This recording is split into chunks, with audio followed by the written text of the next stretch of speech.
श्री कृष्ण में आगे देखिए, सखियां अब गोकुल की हर गली में प्रेम और सेवा का संदेश फैलाने लगी थीं। उनके चेहरे पर एक अलग ही चमक थी, जैसे कान्हा का आशीर्वाद हर पल उनके साथ हो।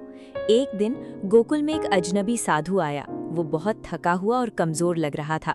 सभी लोग उसे देखकर दूर हट गए। किसी ने उसकी मदद नहीं की। तभी सखियां वहां पहुंची। कलावती ने तुरंत आगे बढ़कर साधु को सहारा दिया।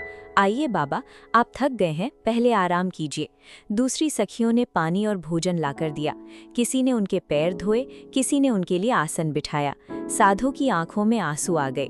उन्होंने कहा, बेटियों, तुमने जो सेवा की है वो सच्ची भक्ति है।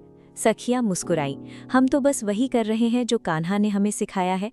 साधु ने गहरी नजरों से उन्हें देखा और फिर अचानक उनके चेहरे पर एक दिव्य मुस्कान आई। अचानक वो साधु एक तेज प्रकाश में बदलने लगा। सखियां चौंक गईं, ये क्या हो रहा है? और देखते ही देखते वो साधु स्वयं कान्हा के रूप में प्रकट हो गए। सखियां खुशी और आश्चर्य से भर उठीं। कान्हा? कान्हा मुस्कुराते हुए बोले, मैं देखना चाहता था कि तुम सच में प्रेम और सेवा का मार्ग अपनाती हो या नहीं। कलावती ने हाथ जोड़कर कहा, कान्हा, आपने जो सिखाया हम बस वही निभा रहे हैं।